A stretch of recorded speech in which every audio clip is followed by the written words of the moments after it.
Hi, I'm Steve Maccabee and welcome to the P-Pod. Just a quick note before we get started. This episode contains safeguarding topics that some listeners might find tricky and it's not suitable for children. Please also be aware that everything we share was accurate at the time of recording, but guidance and services do change, so do make sure you're checking out the latest information. Now, if this episode sparks your thinking, share it with your team, start a conversation, and don't forget to follow the P-Pod so you never miss an episode. Let's get into it. Welcome to the P-Pod.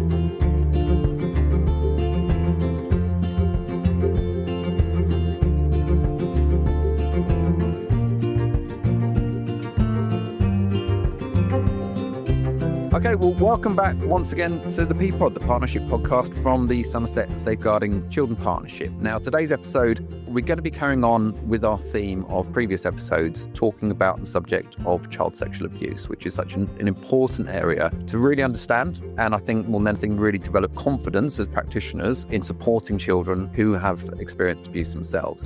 So I'm incredibly pleased today to be joined by a real expert in the field, and I'll explain why in just a second. And that is Jeremy Indika, who is an advocate for survivors of child sexual abuse and founder of Something to Say, a platform for people to speak openly about child sexual abuse and actually feel heard. This is around sort of understanding the impact that child sexual abuse can have, but I think importantly, how we can really learn from people to make sure we are developing a much better understanding and developing confidence in this area. Now, the reason I wanted to speak to Jeremy today is that I recently saw Jeremy present as a keynote speaker on a national webinar and was really struck by his wisdom, his insight and his honesty about his own experiences, as well as really kind of inspired by the work that he does today. And I think one thing that really jumped out at me when I saw Jeremy recently was when he talked about some of the challenges that he faced sometimes in getting his messages out there and the reluctance that there can be on occasions to actually just openly discuss the issue of child sexual abuse, which really got me asking the question to myself is, why do we find it so difficult to talk about child sexual abuse? So that's really the focus of today's episode. We're going to be exploring what some of the barriers might be for children to talk about the abuse or that they have or they are experiencing, why we may find it scary or challenging to respond if a child is trying to talk to us about something, why we might be afraid to talk to children about their bodies, right the way through, if we can, to talking about sort of why is it that we're reluctant sometimes to engage with perpetrators of abuse in order to learn from them about how we can protect children better. So Jeremy, thank you so much. That was a bit of a lengthy introduction, but thank you so much. I really genuinely appreciate your taking the time to come and meet with us today. And it's great to have you here. Thank you so much, Steve. Thanks for a great introduction. That's amazing. And I'm really looking forward to diving into this very complex and difficult conversation. For anybody who doesn't know you, I mean, I can sort of signpost later on, but you are kind of quite prolific in terms of you've got a podcast yourself, you've got a very active YouTube channel, and I know such a passion for you. And I have spent time listening to some of your podcasts, and I'd highly recommend anybody listening today to have a listen to Jeremy's podcast, because I think you have a real honesty in the podcast that you do, and not just about your experiences, which we'll talk about in a second if that's all right, but actually your own reflections about what you do now and how you do it, and is it the right thing to do or not, and that sort of journey that you're on with part of that. So I'm really looking forward to today. That's great, and I think part of the reason why I'm constantly reflecting on the different decisions or path that I'm taking with the different elements of my work is because we need to discover new ways of talking about this, because the current ways that we talk about it are outdated, I think, especially when we're trying to communicate to young people around this topic. And us adults are afraid of what to say and what not to say, but we need to be more confident with that. And there's so many moving parts that fit together around the protection of children and teenagers that we need to be better. And that's why I'm trying to discover new ways of talking about this. And the podcast element of my work is definitely one of the ways that I'm trying to evolve that. To start off then, I kind of introduced you at the start as a real expert in this area. I know you've had quite a journey throughout your life, which has really kind of led you to doing what you do now. And I think just for people to understand really where you're coming from, could you just kind of give us a brief introduction to your experiences? And in terms of it being brief, just to explain to people the reason for that is, I think, to be honest, to really sort of give your journey justice, it really needs the sort of full picture, if you like. And if anybody wants that full picture, again, I think listening to your podcast, particularly the episode "My Fight Against the Sexual Abuse of Children," gives a far greater insight than we'd have time to cover today. So again, I can post the link for that in the chat for anybody who wants to listen to that. But I think just to set the scene for people to understand where you're coming from, could you give us a bit of background, really? Yeah, I agree with you. If we just go over it briefly, that will kind of set a context for the conversation, because we've got many more things to discuss than focusing too much on my story, but it initiates good discussion. So sexual abuse when I was 8 years old, 35-year-old man, had access to me through my father, had me on my own, groomed me very well to interact with him in different sexual ways. I kept the secret well hidden. I didn't show any signs to anyone. I didn't fit the stereotype of what we expect a child going through horrific sexual abuse to show us in behavior. And this thing went on for a long period of time. And I say a long period of time because there were many things that we were doing that just felt, I was just in it. I don't even want to say that it felt normal. I was just in it. And then once it finished, I just kept it to myself for 20 years and didn't say anything about it. So the big questions I was asking myself as I began to speak about this out loud for the first time when I was 27 years old, which was like nearly 20 years after it began happening, I started to wonder why I showed no signs, why I never said anything at the time, why it's taken me so long to say something now. How did this occur, and what could have been done to lead me to say something at the first moment I felt uncomfortable so that it didn't go down this road? And that is what really kick-started my problem solving in my own head of, so if we can take learning from what happened to me and what's happened to others, how are we then going to repackage it for today's children and today's teenagers and today's teachers and the nurses and the care staff and the foster carers, anyone who deals with young people, in a way that they can understand the reality of it? Because in my experience, safeguarding training, formal safeguarding training is excellent and necessary, but it is actually just one piece of a very big puzzle. And there are many other pieces that we're not talking about because they just feel too much for people. No, I agree. And I think that's why I'm so excited, I think, for today to try and pick this apart a little bit. Because I agree, it is tricky. It is complex for a whole variety of reasons. And I think it's so important we tackle these things, because otherwise we just continue with this norm of, okay, we know it happens. We need to develop a bit more confidence around it, do a bit of training around it. But I think, unless we really start to get to grips with some of these things, then actually we're not doing children justice, I don't think. No. So just to reiterate to people, if you want to find out Jeremy's story, please do listen to his podcast. It gives such an insight into your journey. And it has been a journey, I think, throughout your life from what I've been listening to. But just taking us back a little bit, if we can, when you were a child and this was happening to you at the time, and did it feel something that you wanted to talk to people about at that period of time? Or, did you want to talk to an adult or, your family or anybody else about it? Well, I suppose one of my answers to that would be, why would I speak to someone about it? Nothing was wrong. I was just in this thing. I knew no different. None of it was painful. It was making me feel uncomfortable at times, but he was giving me loads of attention, undivided attention, and kids will take that from wherever they can get it, even if they're already getting it at home. He was looking after me when my dad was at work, so he was helping us out as a family too. So why would I say something about it? Mm. And I know where the question comes from, because we're thinking about the sexual abuse of a child being violent, forceful, causing the child to panic, being something that the child's trying to run away from. Of course, there are situations like that happen.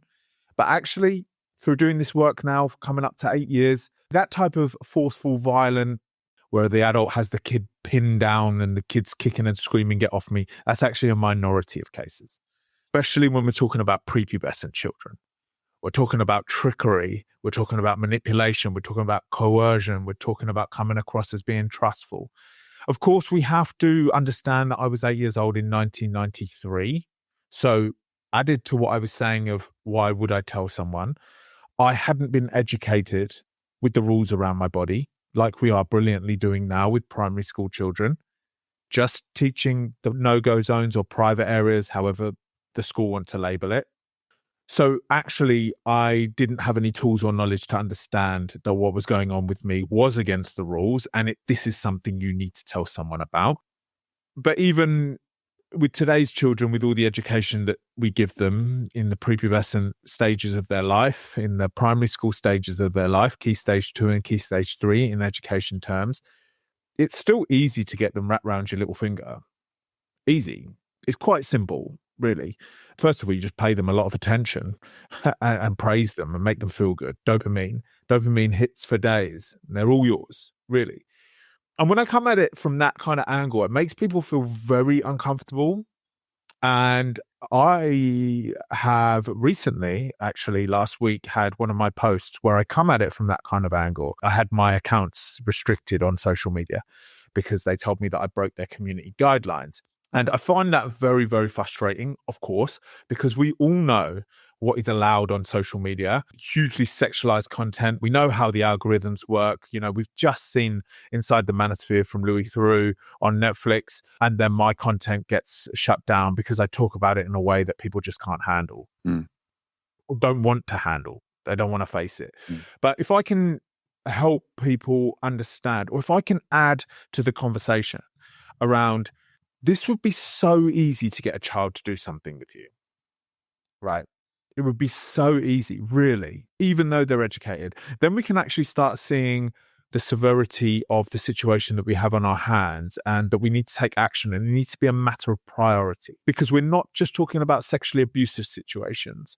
We're just talking about abusive and exploitative situations on the whole. And then we can start actually having an honest conversation as adults about the safety of children and teenagers today. But I think that's such an important point you've made right from the off here, because I think if we look at this from an adult lens, as an adult, you know it's not right. You know a child is in danger. You know it's wrong. You know somebody shouldn't be doing that. So if you look at it from an adult lens, it becomes a question of, well, why wouldn't they talk to somebody about it? Right. And I think there's a risk with that we, by putting adult values onto it and that adult lens, we potentially could place responsibility on the child, if that makes sense. Yeah, we are. You should be telling us, essentially. I'm not saying that is the case, but that, you know, there is that risk. Whereas, like you say, actually, if you can put that from a child lens, why would they? Because they are somebody that has been manipulated, groomed, and actually, if we've not provided people with the education, in quotation marks, I'm not just talking about schools here, but then actually it becomes very normalized, and why would you? So there, that risk of that adult lens when we're looking at your children. Okay, let's give a couple of analogies to help people understand further if they're still feeling like this is a new concept for me or a new angle for me in this conversation. Let's take something that is completely outside of the sexual abuse and exploitation of children. Let's say that we had a 7-year-old who was allowed to eat ice cream whenever they wanted, whether it be daytime, nighttime, before dinner, after dinner, in the middle of the night. The tub gets taken to their bedroom. There's no rules around it. This is heaven for the child. Loving it. Unlimited ice cream whenever I want. My parents don't have any rules around it. However, it's really starting to hurt my teeth. And actually, I'm getting teased a little bit at school because I'm now becoming overweight. I feel out of breath. And I recognize these things. I recognize that I can't fall asleep at night, or I want it in the middle of the night. And this is making me feel uncomfortable, and it's making my teeth are making me feel worried. But I love the ice cream. Now, when this child gets to 12 and they've got health issues and their teeth are being replaced because of tooth decay, do we ever say to the child, or do we ever think to the child, why didn't you just tell us? You knew it was against the rules. Your teeth were hurting. You were becoming overweight. We've told you about all of those things in education. Why didn't you come and speak to us? No, we don't say that. We understand the journey that that child has been through with that ice cream. They loved the ice cream. They couldn't believe it. They loved that there was no rules around it. Okay, the fact that some of it was making them feel uncomfortable and actually some of it was painful, but it was just their excitement and their norm. Mm. Here's another one. So a child is allowed to use the tablet or their mobile phone whenever they like. But it's causing them to stay up till 2 a.m, and then they've got to get up for school and they're feeling tired. And they know inside of them, let's say take a 10-year-old, that it's because of the mobile phone. But in their house, they're allowed to do whatever they want. So again, we look at that child and we say, why didn't you come and speak to us about this? Right? You should have spoken out about this. You know that we don't like it when children are allowed on their mobile phone whenever they like. Oh, but I don't want to tell on my parents. I don't want my parents to get in trouble. But I love my parents. What will you call the police on them? So you can just start to understand. We need to see this from a child lens. And if I can take the sexual abuse of children out of the conversation and give you other analogies that we can perfectly understand, then we should perfectly understand when sexual abuse is involved as well. Mm. If you don't mind, the other thing I actually want to pick up on from what you've just been talking about, and I know from seeing some of the videos that you've done and listening to some of your podcasts, you talk quite openly about understanding that actually sometimes there was pleasure in it. And actually the importance of recognizing that and how that can add a kind of layer of shame for children, thinking this shouldn't feel nice. And again, sort of maybe children blaming themselves for that and that creating barriers. Are you happy to explore that a little bit? Absolutely. And I don't think so much shame comes when you're a child in the moment. I think the shame comes when you're an adult reflecting back on it. So we all have bodies. And if we're going to continue talking about prepubescent children here, they have not been through puberty yet. So they don't have the natural drive or motivation towards sexual interaction. They don't understand it. They don't feel it in the way that you do once you've been through puberty or you're going through puberty stages. However, touch feels nice. Cuddle feels nice. Affection feels nice. Love, in inverted commas, feels nice. The touching of someone's genitals can feel nice. It can make it tingle. It can make, I'm talking about a boy for this example, it can make it tingle. It can feel soft. And so actually those moments are okay. Love, affection, approval, praise. And so a child who has been groomed into thinking possibly this is just, for a child who's been groomed to not analyze what's going on, to not judge what's going on, there are certain physical sensations that are going to be net positive for them. And that may, depending on the age and the maturity and the development and the education that child has had, may lead them to go back to the person that did it. Abuse is a word that carries a certain connotation. It carries an emotion and it carries a vision, a visualization for us when it comes to children. I think we need to get rid of that. Now, if we talk about post-pubescent teenagers, one of the analogies that I often give is imagine a 14-year-old girl in a relationship, again, in air quotes, with a 21-year-old man. And she can't believe how exciting it feels. They've kissed, they've started to do a little bit of foreplay. That feels very scary, but actually quite amazing. And she told her friends about it, and he's got all the nice clothes and he's sending her online gifts, online money that nobody knows about. And this all feels very grown up, and her friends think it's amazingly exciting as well. And they want the latest updates. And they've even now been talking about sex. And she's been telling her mum and dad that she's sleeping around a friend's house, but actually he's been picking her up in his car. Right, so now we can start to see sexually abusive situations can feel nice, right? They can be giving the child or teenager something. I mean, surely if you are somebody that wants to do this to a child or teenager, you need to give the child something, because then they'll keep coming back, or they'll be okay, or they won't want to tell. These are all areas that my work has evolved around, because in my constant thinking about how we're going to eradicate this, I'm seeing that these are the parts of the conversation that we're not having.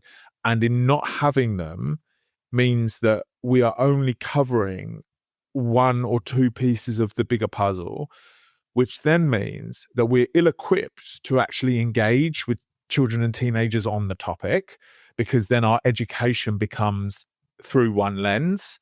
The conversations become through one lens. Our responses to disclosures become very different because we are judging that disclosure on what we know, which is one or two pieces of the puzzle.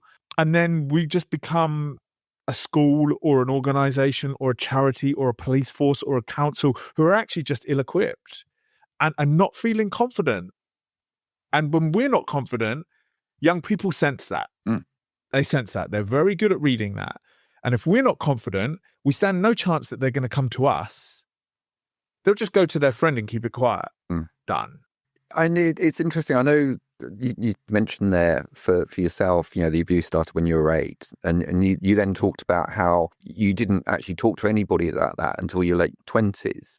Who was it you spoke to at that time, and why then? Why did you kind of, not until later on in your 20s, did you feel like, actually, I need to talk to somebody about this, or I should talk to somebody about this? So it was a 2-year development process in my mind of having flashbacks at 25, trying to deal with them on my own in my head, and then at 27 realizing I'm not dealing with this very well. Things have got pretty bad mentally. Before 25, I had boxed this thing up very cleverly and put the box away. Much like we do for many childhood experiences that make us feel uncomfortable. Maybe our dad was violent towards us. Maybe our dad was violent towards our mother and we witnessed it. Maybe we felt neglect in some areas. Maybe there was a bullying situation in school. Maybe somebody did you wrong when you were 10. Maybe somebody did you wrong when you were 15. Maybe there's some real trauma within your siblings, maybe your brother or your sister. All of these childhood experiences, as adults, as human beings, we're very good at boxing them up. And okay, something will come up on a film or on the TV or at dinner or on a conversation that will remind you about the feeling you felt during those moments. And that will make you feel really uncomfortable. But you'll carry on with dinner, you'll carry on with the film because you don't want to dive into that, right? That's too uncomfortable. And why bother? Why bother actually? It's done. That bullying situation when I was in year 9, it's over. I'm 20 now. I'm 30 now. I'm 40 now. I'm 70 now. We're all good at doing that. We all understand that. So this is no different. But it feels different. We think it's different because with our adult lens, we're like, it was such a horrific situation though. Like, surely you wanted to say something. Surely, how could you not? At the time or after? No, these are all the same situations. Psychologically, they're all the same situations. And I shouldn't say psychologically they're all the same situation, because that's a big claim that I have no education on. In my opinion, they're very similar situations, right? So I didn't say anything at the time. I didn't say anything after. 25, I started to become, my brain started thinking about it more. Flashbacks here and there, night terrors. And then I told someone at 27, which was my best friend. And I actually tried to tell a few friends for quite a while, but I just couldn't. It just felt a lot, I don't know, scary, the unknown, worry, anxiety, what's going to happen next? How's my friend going to react? But in summary, I think I was just embarrassed. Well, I just think I don't know. If it was me personally, how do you even start a conversation? Like, oh, by the way, just I'd mention, like, how, I don't know. I think about when, there's times in my life when I've spoken to friends about something, and actually even that, how do you even broach that conversation? Right. You kind of want somebody to go, are you all right? You don't quite seem right today, and just open that door a little bit. Okay, but I wouldn't even imagine how you start that conversation. And I didn't know either. And I think that was probably one of the barriers. How am I actually going to say it? And I can't practice saying it with anyone. It's like you're going in with 2 feet, you're jumping in with 2 feet, and you just got to do it. But like after I did it, I felt incredible. It just, honestly, it felt like a release. It really did. And that is one of the top, I'd say, 5 messages that I have when I deliver sessions in schools to children and teenagers. I've got 2 bookings for primary schools coming up that I'm just doing some development for. One of the biggest messages of the whole the story arc is this part where I say, and you're never going to believe it. When I woke up the next morning, I couldn't believe how good I felt. And you see the energy in the room. Like, when I'm delivering sessions to secondary schools, I've got on average 200 students looking at me in an assembly hall, right? And they all feel it. And with the children, they feel it too, because it's a concept, isn't it? It's a concept that all ages can understand. Of course, you have to deliver it with a different energy when you're delivering to year 5s, which is 9-year-olds, compared to year 10s, which is 15-year-olds, right? You have to deliver it completely differently. You really have to be skilled when you're on the stage in front of these different age groups. But it's a concept that they understand. And I hope that it's a concept that they'll never forget. So whenever they come across anything, they get into employment and they feel like they're being mistreated. They come into employment and they realize that their paycheck is less than it should have been, depending on the hours that they did, that they feel confident to come forward because something has settled there. A seed has been planted. So I'm just trying to sort of understand this better. So you talked about, when you're 8 and it was very much normalized, and might say, why would you talk to somebody about it? And then we've got into your sort of 20s where you're having these flashbacks and you talked about sort of boxing things up. Did you find in that period of time, you kind of reached a point where you kind of felt, actually, maybe that wasn't all right? Maybe that, or did you find it was just kind of so boxed and compartmentalized as part of your life that it wasn't, you just kind of put it away? I don't remember consciously thinking about it in that way. I believe unconsciously all the work was being done. But at the surface of my mind, I was never really thinking about it. Right. Now, I remember a couple of moments that triggered memory and I didn't like it. There are a couple of specific moments. I believe there was some of my behavior that was probably influenced by what happened. It was almost like a reaction to what happened. I'll tell you one, and I'm sure this is linked. So when me and my mates used to go away for weekends, right? We used to go away for weekends quite a lot, right? We were all working, we were all earning good money, boys' weekends, out on the beers. And I always never shared a bed with any of those mates. Like, you'd get in a holiday in or whatever, and you'd have double bed, and like just two of you would just jump in. I'd always sleep on the floor. Right. With a pillow and a blanket, always. And it was just something Jeremy did, right? It was never questioned. Why would it be questioned? It was just something we grew up with. I always did it. Now, I never thought about that deeply. It was just something I would do because I felt uncomfortable to sleep in the same bed with one of those boys.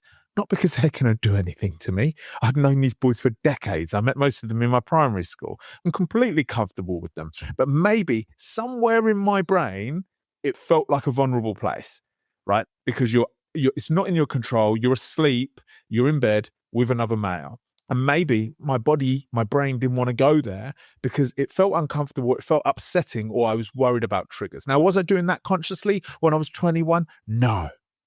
When I was 25? No. When I was 28? No. Would I still do it today? Sleep on the floor? Probably yes. I probably would. But it's interesting because once I'd spoken to my friends about it and I started doing this work online, which began in January 2019, someone pointed that out to me. Right. And they were like, Jez, do you remember that you always sleep on the floor? Do you reckon that was linked to? And I'm like, yeah, well, how fascinating. Maybe it was always there playing itself out. Well, probably, yeah. It's going to be part of you, isn't it? Whether it's something you're conscious about or not, Yeah. it's going to be something there. I know that's. Do you feel, from your experience, is there anything that for yourself or for other children that are experiencing it that would help to support them and feel, if they were sort of conscious of it and feel like they did want to talk to somebody about it at a younger age or older? Is there anything that adults can do to make that easier or encourage that or support that?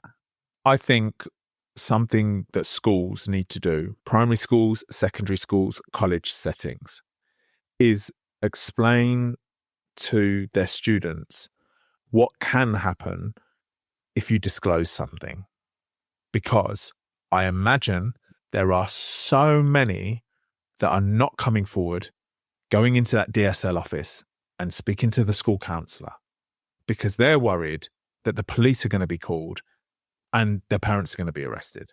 Or they're worried that the person who, using the teenage girl analogy again, the person who they're in a relationship is going to be arrested. They're worried that their whole world is going to blow up because a panic button has been hit.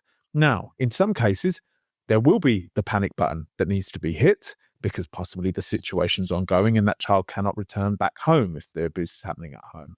But I think personally that they don't know what's going to happen if they walk through that office door and speak to their teacher about what they've got going on their mobile phone, what they've got going on in their DMs, what they've got going on with someone who they're chatting to, what they've got going on at home.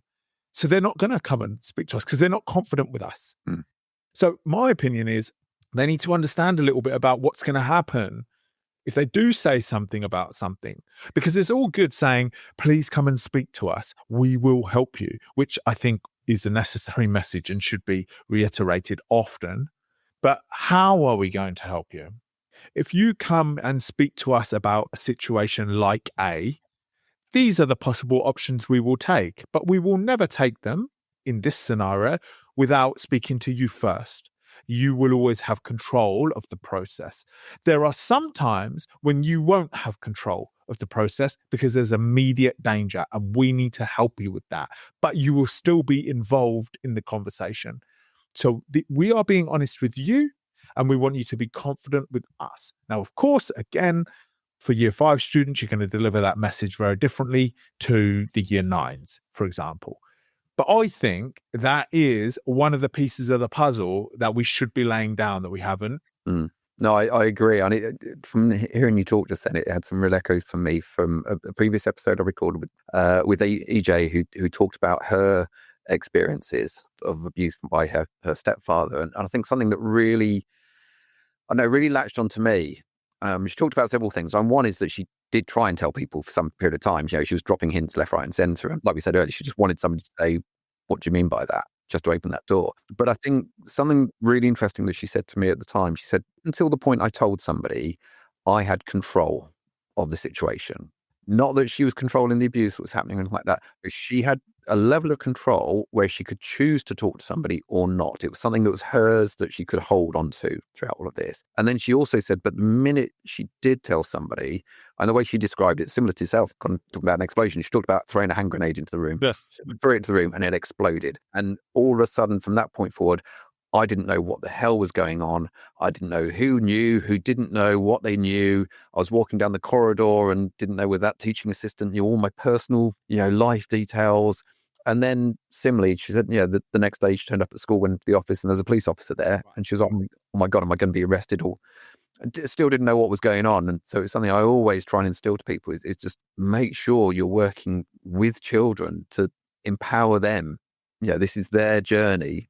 And you've got to give them that control over this. Obviously, we've got our own, we've got the statutory responsibilities we have to face, but that's not to say you have to exclude children from that. Far from it, and that's the only way. Because I presume it's not just that moment; it's then forevermore.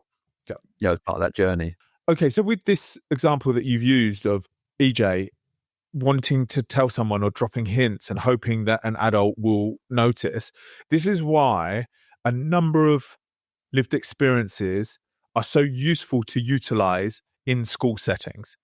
So it's all good bringing me in because I'm going to talk about the way I boxed it and didn't think about it and never visited it and didn't want to. And then it came back in my 20s. And then you're going to have another story where somebody is speaking about, well, I was trying to hint to the adults around me and they weren't listening. And that was in my younger years. So actually, you see how every story is completely different and every story has a gem for young people to take away. So I would love to see more people going into schools, external speakers going into schools to bring the school's curriculum to life. because otherwise it's just formal education that these kids are rolling their eyes at. They've had enough of it, right? We need to do it, but we also need to bring it to life.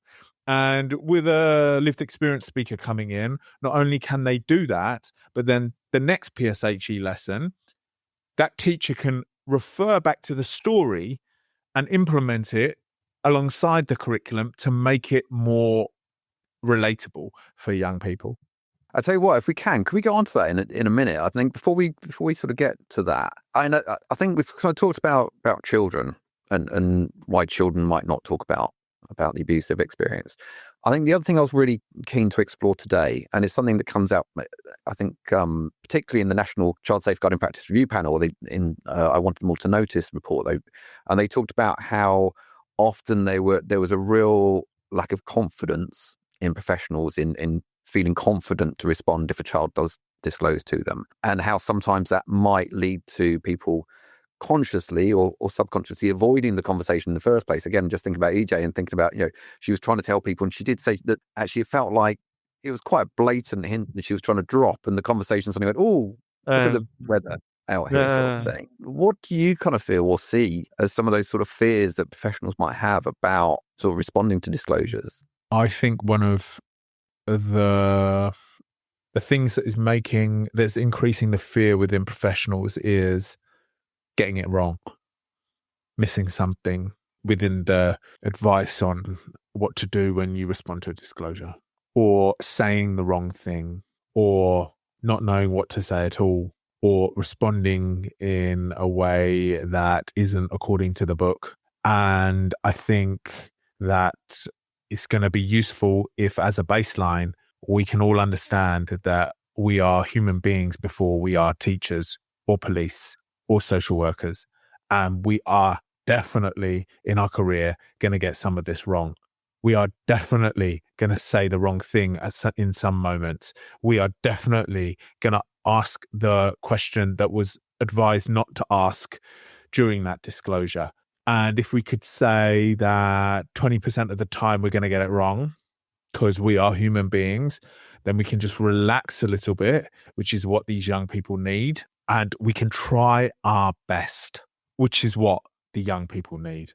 Because if you make a mistake during a disclosure, or you say the wrong thing, or maybe you've had a bad day, or you're tired, on reflection, you reacted in a way that if you had taken a breath, you wouldn't have reacted like that. Well, that's an opportunity to rectify that tomorrow morning and explain to the young person, maybe with someone supporting you, that, look, I'm so sorry, right? But what we went through yesterday, I just needed to ask you another question, or whatever your safeguarding procedure is around that type of arrangement. And then if we can all accept that we're never going to get this perfect, right? We are going to make mistakes because we're human beings. Then when a child is trying to drop a hint and maybe your subconscious or something in you can feel it, you're not going to avoid it before you've avoided it before you've even consciously avoided it. You just did it, right? You're going to be a bit more relaxed about it, which will help you explore the situation with a bit more confidence. And look, I don't know what the safeguarding procedures are in different schools, and I am not an expert in safeguarding procedures. I can definitely tell you that. But I'm sure that if we can incorporate this into the annual safeguarding updates, if DSLs who run those, I guess, can explain, like, look, we are not perfect here, and we will never be perfect in this very emotive and disturbing and uncomfortable topic, but we're going to try our damn best. I think that will be something that can improve confidence within teams. I always say to people in the training that we do, I think there is a fear sometimes, not just of getting it wrong, but also maybe about all of a sudden I'm holding all of this responsibility. I need to solve it. And that reality that actually it can be scary, and you're not actually holding all of this, and you're not responsible for sorting all of this. But most importantly, it's just being there to listen. First and foremost, that's, and I think we can get so tied up sometimes in saying or doing the wrong, the right thing or the wrong thing, or writing something in a certain way, that we just actually, then that kind of creates those barriers to actually just listening. Agreed, because that is the first thing that is the most important thing. And that is just listen, just provide a space, provide a supportive space and a supportive moment for that young person to talk with you. Yeah. And again, it's interesting sort of when I'm delivering safeguarding training and people say to me, well, like recording it, well, my policy says you must write it down as the child says it, word for word, you've got to get it right. And I just say to people, look, for some children, that might be great. That might be what they want.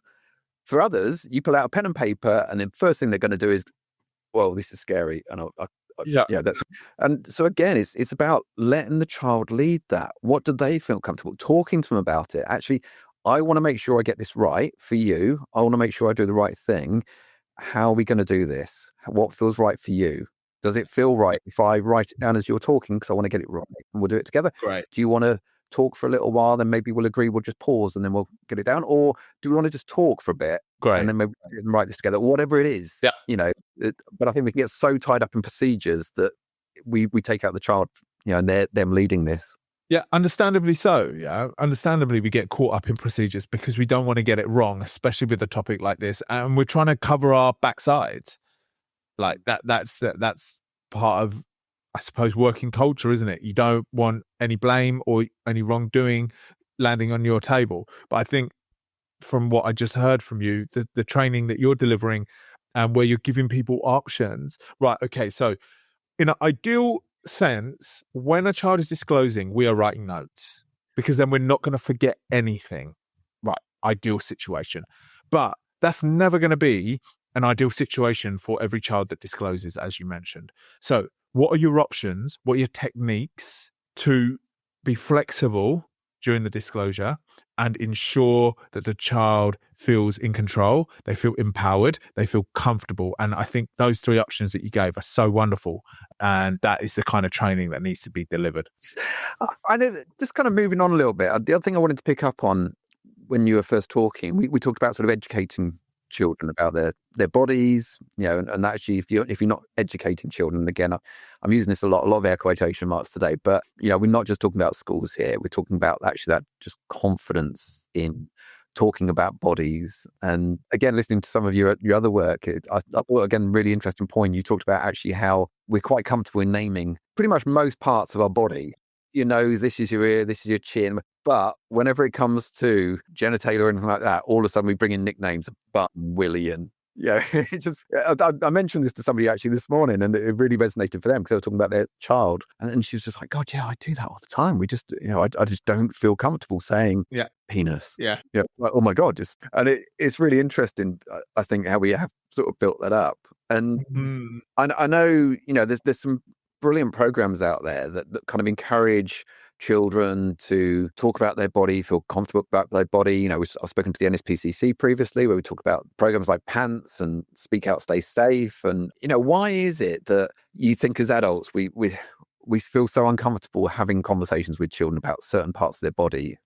I think it must be something that's come through in history, right? It's a cultural drive. Or maybe it's a nature and nurture thing because they're sexual organs that perform in sexual situations, that are used in sexual situations, I should say. And sexual situations and prepubescent children don't go together. It's like oil and water, right? So we don't like saying to our 2-year-old who's pulling their penis, leave your penis alone. We say, leave your willy alone. And I understand it, right? Because I go through it too. So I completely understand it. It is unusual when you think about it from a logical point of view. We label all body parts, all organs, all muscles, all bones. We have labels for, but this particular one we don't label. And even if you don't want to label it as a vagina or a penis, you could just label it as a private area or a no-go zone, just so that they can identify it. But something I've been thinking about more recently is that doesn't cover all bases. The private area, safe versus unsafe touch. Well, first of all, the safe versus unsafe touch that we teach in the curriculum probably needs revisiting because touch can feel safe. Abuse can feel safe, very safe, actually, especially when it's coming from a caregiver or someone in a position of power. Or someone who's got something that you want, or a friend, because we have mostly talked about adults committing offences on young people here. We haven't really talked about peer-on-peer, child-on-child situations, because we're safe versus unsafe touch, I think, is not good enough. We need to rethink that quickly. The private area conversation, this is something I've been thinking about over the last couple of weeks. Actually, the private area conversation is useful, but it's, again, one piece of the puzzle, because what happens if the sexual abuse that you are going through or exploitation that you're going through involves your feet? Mm-hmm. Well, they didn't tell me that was out limits. So, Well, actually, they've told you it's okay. yeah, It's a it's a safe area. But he really likes doing things to my feet. And so as a 6-year-old, I suppose that's all right. No alarm bells ringing here. It's weird, and he behaves weird around it. And actually, I find it a bit disgusting sometimes, but I'm 6. So once it's over, I'll just play again and just forget about it. Obviously, private area conversations is completely different when it's 13-year-olds. You don't need to talk about private areas anymore. You can talk about more sexualized interactions. But yeah, I think the whole thing is outdated. I think we're in the Stone Ages with it, and I think we need to get our act together and continue to develop this as much as we develop maths, science, and English. I blame the Victorians for quite a lot, I never quite look at a table leg in quite the same way, but I'm just about to release that, actually. I'm just about to record an episode on my podcast around the age of consent and where it came from, what it is, what it means, who's it protecting, what's the rule there for, and why is it different in different countries when we're talking about the same act and the same age groups. And I'm doing research on it at the moment, and a lot of it was dictated by the Victorians. So that's going to be very interesting to get my head into. Which are not to answer for. Yeah. But I think, in all seriousness, though, actually, if, there is something there, isn't it? Because if we are layering on shame or just something we don't talk about as children or as adults, or we don't even recognize, or actually just builds up these layers and layers and layers of why I think this is such an issue and why it's so important that it is talked about now and educated about now, because it's so crucial. And like I say, I think we've got to move this conversation forward to actually look to develop confidence in it and understand it better. Just on that, I know you mentioned earlier you're talking to a couple of primary schools shortly. And I know a lot of the work that you do, and you talked about on the webinar, is going out to schools and doing assemblies and things and talking to pupils. But one of the things you mentioned then, which I thought was really interesting, is that quite often you do face barriers to that. And I thought it's quite sort of interesting when you talked about, well, quite often you do charge for those, and often that was a barrier. So you went, okay, well, I'll remove that barrier. And I'll cover all of my travel fees, and I'll do, there won't be a single penny, and then still getting that, we would love to, but. And what are some of those barriers you face, and why do you think schools or other settings might worry about you talking to children about not necessarily your experiences, but actually about educating them? I think the fear of what parents might say is one. The fear of how many disclosures they're going to get when I leave, and how have they got the structure for that is one. But this will all be covered over with the conversation around budgets. So, of course, all schools are under tight budgets and they're trying to save as much money as they can. So when they started replying to me saying, we just don't have the money to bring you in, even though I am probably a quarter of the price of most speakers. In fact, I've toyed with my pricing so much because you price too low and then people think that what you're bringing is not of value or it's not developed just psychologically. But you price too high and then you can't get any bookings because no one's got any money. So I after experimenting a lot, I've just gone with low. Right. I've just gone with very, very low, right, to make it accessible to all schools. Now, some schools will book me. They will book me and they'll bring me in for their students. They'll bring me in for a teacher training. And one in June is now bringing me in for my new parent session where we're going to invite the parents in too. But then for the schools that come back to me and say, sorry, we just don't have budget for that, I just started getting so many schools say that. I started playing around with it. And I started saying, okay, so can you pay for my train ticket? So it's a £30 train ticket. Or, depending on the location, it's a £60 train ticket and I need accommodation the night before. So £100 accommodation, £60, £160. I'll come and present all day. I can do year 7 to 11 and teach training after school for that, right? £160, right? just my travel costs. I'll cover my food, no problem. Then they say, oh, sorry, we just don't have any budget. So then I'll reply and I say, okay, I'll come for free. I'll pay for it. You just got to recommend me to 5 schools afterwards, as long as you think that what I did was good. And they still say no, because they're just worried. Who's it going to upset? How far does he go? What is he actually doing? What kind of detail is this? It's probably safer for us just to use the curriculum, right? That's just a safe option. So what I started doing probably around a year ago is every time I developed a new session, which is often because I'm always learning from the audiences, right? You know, you can see when audiences start getting, they're in a muddle about what you're talking about. They haven't followed the concept, or they're just bored, or they've had enough, or they need to stand up, or you need to bring a volunteer up to mix it up, or actually this is a bit over their head, or this is a bit too childish for them. You're constantly learning. And every time I develop something new, when I went out and presented it, I actually record it, full session, and I put it on my YouTube channel. People were messaging me saying, you are crazy for doing this because you're putting your product out for free. It's like a comedian posting their set and then putting on a live event and wanting everybody to come. Like it's not the way that industry works. It's not the way speakers work. You keep your content exclusive. Maybe you clip it up and put short videos out, like little teasers to show people. But I was like, look, I've just had enough of this. Here is my session to year 5s. Look how well it worked.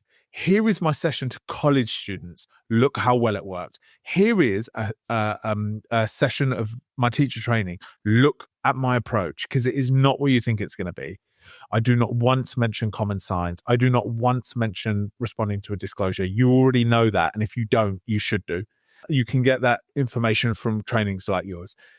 I'm doing something very different. It's about opening the conversation and building confidence. 2 of the things we talked about in this conversation that we're lacking. And I do it in a very unique, engaging, interesting way. Come and have a look at it. And actually, you know what? It's worked. Because it's only then that people can watch it from start to finish and be like, actually, there was nothing ever to be afraid of. He never talks about anything in graphic detail. In the college sessions I do, because they're 17 and 18, right? Yeah. It is completely age appropriate. He has got that assembly hall dead silent. And that's a year 8 group, which are usually quite energetic. He has got them interested, gave a standing ovation afterwards, the year 10 boys in a grammar school. To get a standing ovation is quite an achievement from teenagers. Let's bring him in. Or parents are watching this video and they're saying, how can I get you into my son's school, my daughter's school? Right. So thankfully, this is working, but we are still far from being where we need to be. I should be traveling to a school every day. I sometimes post some of the DMs that I get after speaking, and you've got all ages, including professionals, saying that was the best thing I've ever seen. I will never forget that for the whole of my life. You've got professionals saying, I went home and spoke to my children immediately. That's the first thing I did. You've got 13-year-olds saying, when are you coming back again? Right. So I should be in schools every day, and I hope to achieve that pretty soon. Yeah, and I hope you do as well. And that's because that's got to be the aim of it, isn't it? The aim is not for anything, not about somebody going along and having a nice couple of hours and coming away going, oh, that was interesting. It's about that ripple effect. It's about taking that side, going home, having conversations with your children, talking to your colleagues, going, do you know what, this clocked for me today, and this is really just changing my thinking about these things. It's that ripple effect going out. And that for me is what it's always all about. So I think the other taboo subject I wanted to pick up on from this one, about why we might not like to talk about child sexual abuse, is an area that often makes people really uncomfortable, understandably. And that is about a reluctance to talk to perpetrators of abuse in order to better understand and learn from them. Why do you think it is that we have a reluctance to talk to perpetrators? And are you doing any work around that at all? So in regards to what work I do around that is I release content. I interview charities and people who are working alongside offenders to ensure that they can manage the risk that they pose to the general public and young people. But also I've interviewed people and charities and organizations who work with those that are coming forward because they feel that they're tempted to commit an offense. They haven't yet. And the reason why I believe those are the episodes or those are the pieces of content that I actually get hate for online, Right. which is very hurtful, is because we don't know how to react to this except with anger and hate. Mm. We want these people shot. We want these people burnt. We want these people put on an island. Okay, that's never going to happen. So what are we going to do now? Lock them up forever. That's also never going to happen. In this country, the prison system is full. In fact, we're declassifying certain crimes so that we can get more space in our prison system. So that's not going to happen either. And so we need to have a conversation about offenders. And I think one of the ways to begin doing that is to start thinking about them before they committed the offense for the first time. Mm-hmm. So they were teenagers once, they were children once, right? So let's start thinking about the journey that has happened in their life, whatever that journey be, that has led them to commit the offense for the first time. And how could we have influenced or educated before that happened? Another thing, we know that there are an alarming number of teenagers who are committing offenses against each other. Are we going to start shooting 15-year-olds? Are we going to start putting all the 17-year-olds on an island and burning them? No, we're not. Come on, let's get real with this. Then what about the children who have committed harmful behavior on other children because they've copied something that they've seen at home or they've seen on the internet or something their mate has talked about and they've actually acted this behavior out on another child? We're going to start shooting 9-year-olds? Come on, let's get real with this. Let's have a good, logical, science-based conversation about how we are going to prevent this crime from happening, because there is no real true celebration in the work that I am doing in schools, asking children to speak out when something has happened to them. We need to come off our high horse thinking we're doing God's work. No, that is not God's work. God's work, and I'm not religious, by the way, but you understand the phrasing. Yeah. The work really is, we live in a world where no children need to speak out in the first place. Mm-hmm. Because they were never offended against in the first place. We need to leave the children alone and stop putting the responsibility on them to analyze every interaction that they're involved in and see whether it's safe or unsafe and come and speak to us when something's happened. That's not the correct logical way to go about things.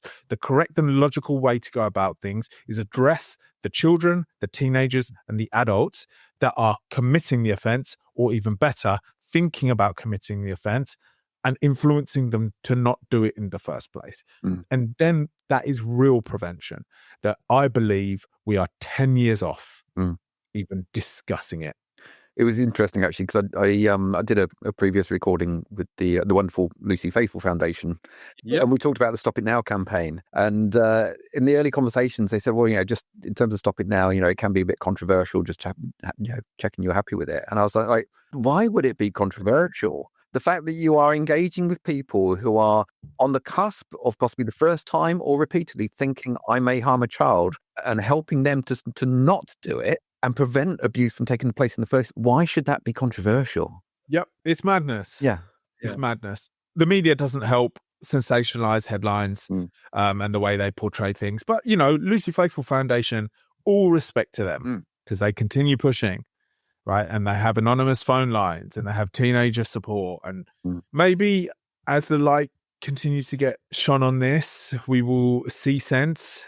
Logical sense. I don't think anyone is opposed to the logic of what I've just described there, and we can start actually tackling this crime. Yeah, fantastic. Well, I think just to start to round things off, if we can, and if anybody's listening to this who themselves has experienced abuse, or professionals, or for parents, or teachers, any sort of takeaways, any advice you want to give them? Get interested in this conversation, because it affects the people who you're in care of. It affects the young people who you are in contact with in a professional sense.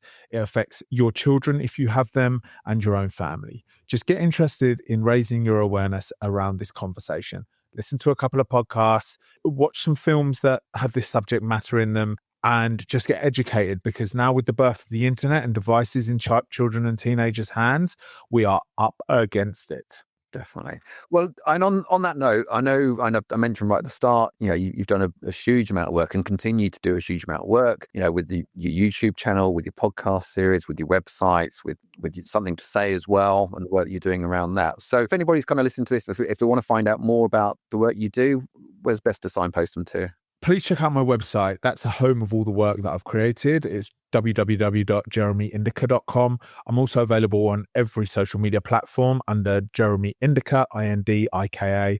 And if you're interested in the movement that I founded called Something to Say, which is a place for others to share their story, we do a lot of work, a lot of varied and dynamic work there to encourage a conversation. You can search on your social media, Something to Say Official. Having spent time going through that, it's really powerful, I think, just hearing from people firsthand. Like I say, like you mentioned earlier, everybody has their own individual story and their own individual circumstances and what helped and what didn't help. But I think just hearing that, being able to pick out that and understand better, it starts the conversation, it builds the confidence more than anything. Amazing. Jeremy, thank you so much. Genuinely really appreciate your time and the work that you do now. I think it's absolutely phenomenal. And I'm so pleased that you agreed to come and meet with me today. Thank you so much, Steve. I appreciate it. Thank you. All right. Take care of yourself. Thank you. Yeah. Bye-bye. As always, if you would like to find out more details on the topic discussed in today's episode, please go to the SSCP website at somersetsafeguardingchildren.org.uk or by following the links in this episode description to Jeremy's website and various social medias. Now, if you enjoyed listening to the Peapod, we would really appreciate it if you did take that time to follow or subscribe to us on your chosen platform, or even better, please leave us a review and let other people know about it. And make sure to let your colleagues know about this podcast and encourage them to come and join us here as well. It really does help to spread the word. Now, if you have any questions or comments arising from today's episode or would like to be involved in future episodes, we would love you to get in touch with us at thepeapod@somerset.gov.uk. Once again, I'd like to give a huge thank you to my wonderful guest today, Jeremy Indika. And as always, I'd like to thank you for listening. My name is Steve Maccabee, and I'm the training manager for the Somerset Safeguarding Children Partnership. And I look forward to you joining us again next time at the Peapod. Let's work together to help keep children safe.